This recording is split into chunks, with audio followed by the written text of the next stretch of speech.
السلام علیکم ورحمۃ اللہ وبرکاتہ۔ دوستو، آج ہم ایک ایسے موضوع پر بات کرنے جا رہے ہیں جس کا ذکر قرآن اور حدیث دونوں میں آتا ہے۔ یہ وہ قوم ہے جن کے نکالنے سے دنیا میں ایسا فساد پھیل جائے گا کہ انسانیت چیخ اٹھے گی۔ جی ہاں، آج ہم بات کریں گے یاجوج اور ماجوج کے بارے میں۔ دنیا کی تاریخ میں بے شمار قومیں آئیں۔ کچھ نے زمین پر حکومت کی، کچھ نے علم و تہذیب کے چراغ جلائے اور کچھ ظلم و گناہ میں ڈوب کر مٹ گئیں۔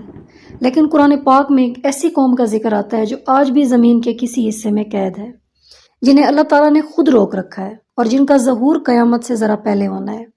یہ ہیں یاجوج و ماجوج، وہ قوم جس کے نکلنے سے دنیا میں ایسا فتنہ پھیلے گا کہ انسانیت چیخ اٹھے گی۔ اللہ تعالیٰ سورۃ کہف میں فرماتے ہیں، جب یاجوج و ماجوج کھول دیے جائیں گے تو وہ ہر اونچی جگہ سے دوڑتے ہوئے آئیں گے۔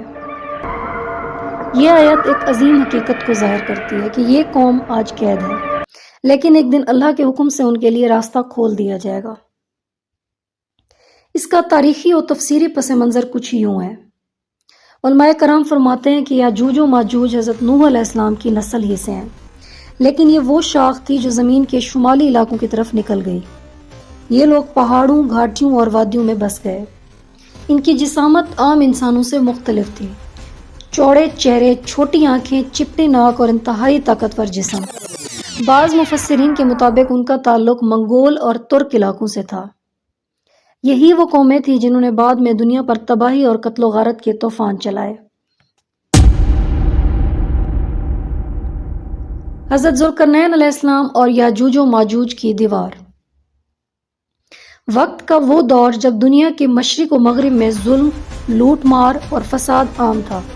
اللہ تعالیٰ نے ایک عظیم بادشاہ اور نبی جیسے عادل حکمران کو بھیجا، حضرت ذوالقرنین علیہ السلام۔ قرآن پاک میں اللہ تعالیٰ نے فرمایا، ہم نے اسے زمین میں اقتدار دیا اور ہر چیز کا ایک ذریعہ عطا کیا۔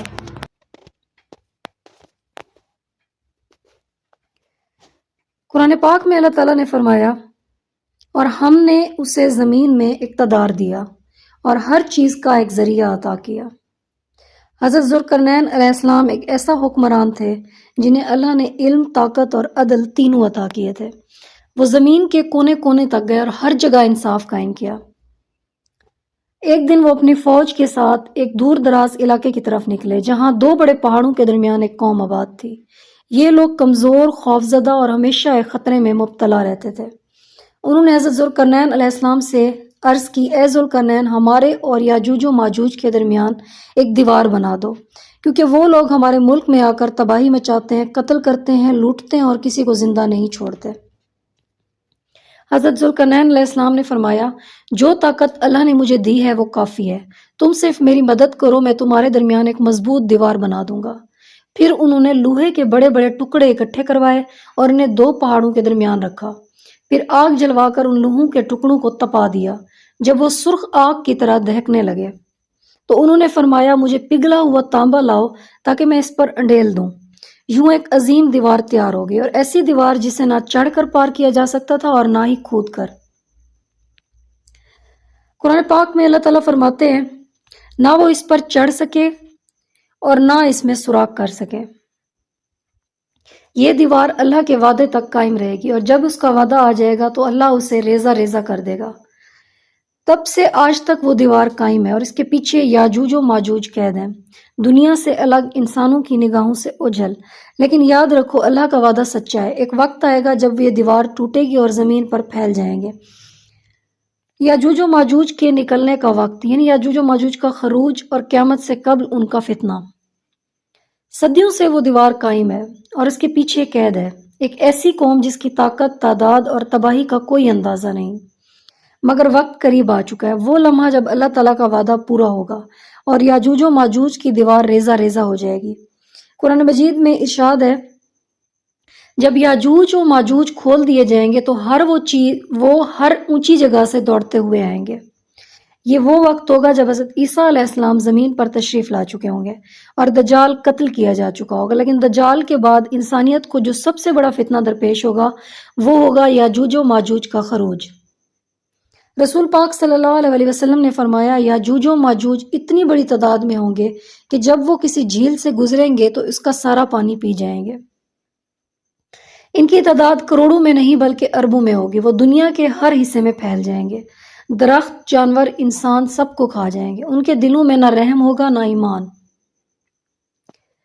دجال کے بعد جو فتنہ، سب سے بڑا فتنہ آئے گا وہ یاجوج و ماجوج ہوگا، اور یاجوج و ماجوج کی تباہی کے مناظر۔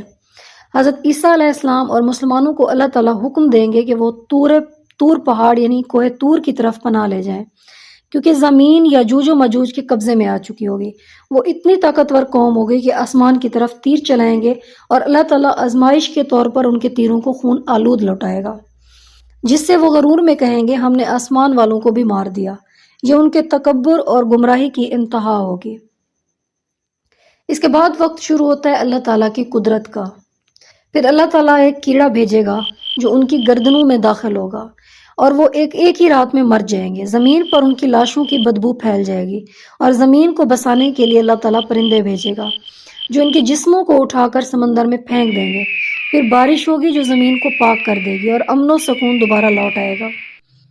یہ واقعہ ہمیں سکھاتا ہے، یہ سب کچھ ہمیں یاد دلاتا ہے کہ دنیا کی کوئی طاقت، کوئی قوم اللہ تعالیٰ کی قدرت کے آگے کچھ نہیں۔